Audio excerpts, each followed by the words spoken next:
Right, so hello and welcome back to Books and Things and welcome to another video, and today I'm going to be doing the mid-year freakout tag.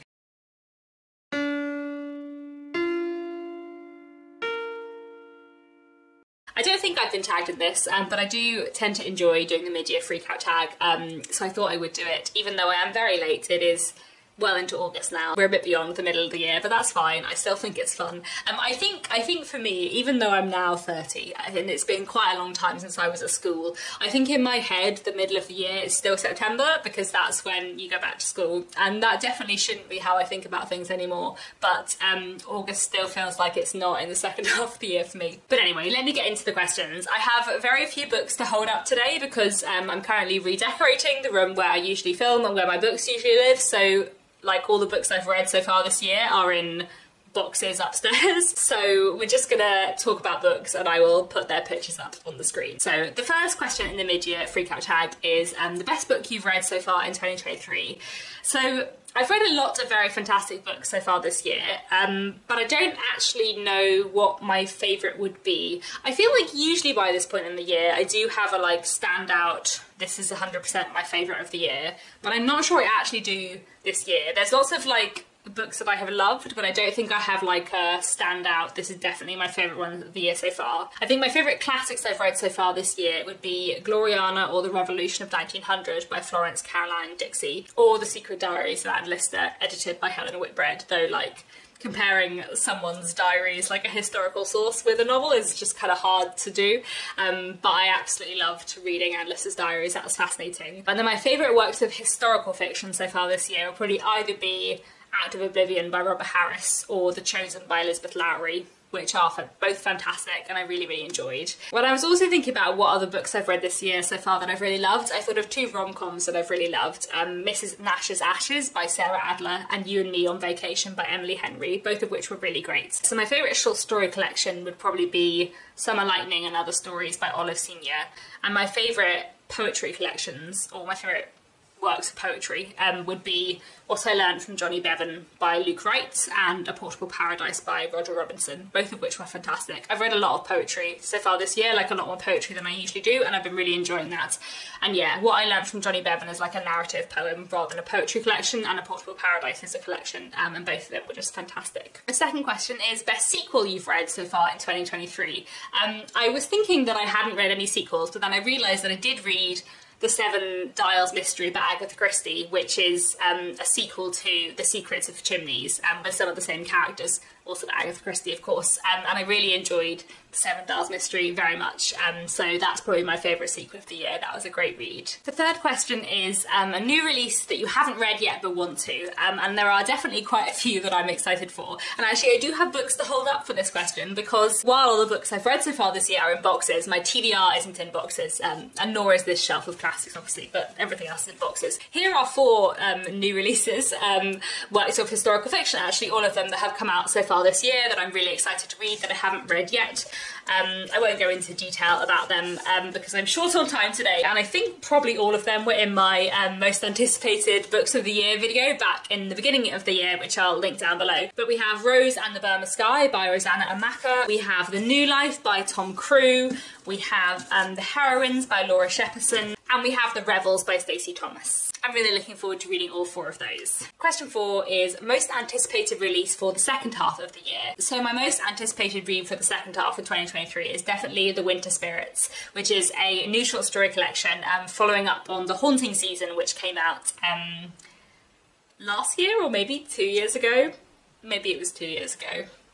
Time has lost all meaning. But The Haunting Season was a fantastic short story anthology that came out at some point in the past, which included lots of short stories, basically from like most of my favourite writers of historical fiction. And The Winter Spirits is a follow-up with short stories from many of the same authors and some more authors, and I'm very excited for it. So it's coming out on the 19th of October, and I'm sure it will be wonderful if The Haunting Season was anything to go by, so I'm very excited for that. The next question is the biggest disappointment of the year. And I was trying to think about this, and I feel like I don't have any particular disappointments this year in terms of books I've read. Like, I feel like things have been good or as I was expecting. Like, I feel like I haven't read anything that I've been disappointed by. But then I was thinking, although this isn't a book I've read, there is a big literary disappointment this year, which is the 2023 Great Expectations adaptation, which I was not impressed by. I have reviewed this lately, so I'll leave that video down below, but I was very disappointed by the new adaptation of Great Expectations, especially because I feel like it let itself down and that it had some really good bits and then some other things that were not working at all and that were really like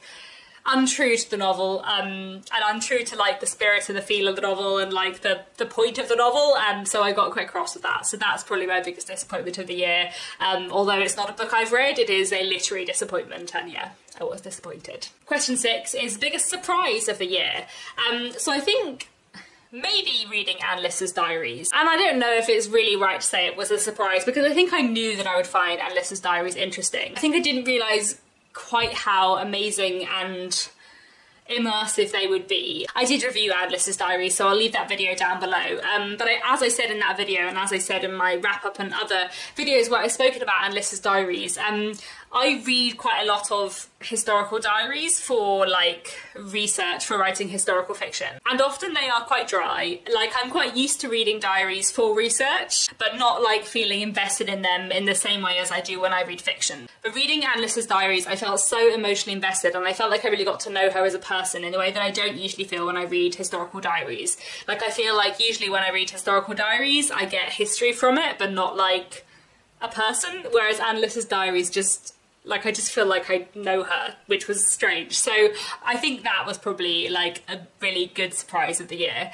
And then the other one I thought of was maybe Act of Oblivion by Robert Harris, which I did already mention. Not that I was surprised that I loved it, because I've read Robert Harris's books before and I really liked his work and his style, but because I feel like Act of Oblivion was one of those books where I started reading and I was like, oh, this is a really good book. And then like how amazing it was kind of like crept up slowly on me, to the point where like by the end I was like, oh wow, this book is fantastic. Yeah, it was just like sneakily brilliant. I don't really know how to explain that, but yeah. Question 7, favourite new author, debut or new to you? I think probably either Florence Caroline Dixie, who wrote Gloriana or the Revolution of 1900, because I loved that and I would like to read more by her. Or maybe Olive Senior, whose short story collection, Summer Lightning and Other Stories, I really, really loved. Like, I feel like I'd like more by both of them in the future.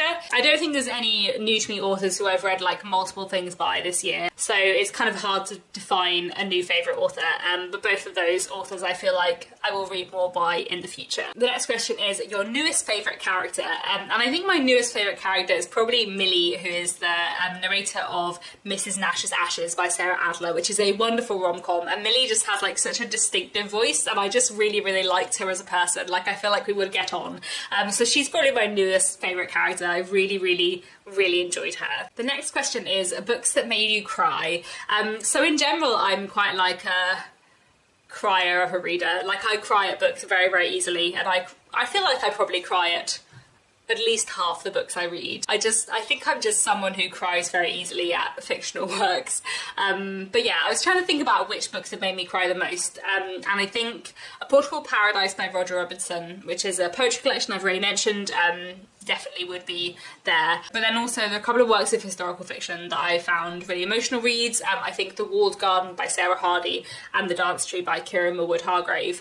Both of them were really emotive reads, only fantastic reads too. Great works of historical fiction that I'd really recommend. The next question is books that made you happy, and for this I'm going to say all of my Dickens rereads. I have been rereading lots of Dickens for the Mega Dickens Read Along, and I've just been really, really loving rereading Dickens this year. I feel like a lot of my best reading this year has been just rereading Dickens. I mean, obviously he's my favourite author, I love his books so much, but it's so fun reading them in chronological order. Like, I'm having such a good time with the Mega Dickens Read Along. So I think in 2023 I have reread Nicholas Nickleby, The Old Curiosity Shop, Barnaby Rudge, Martin Chuzzlewit, and then I'm rereading Don Me and Son at the moment.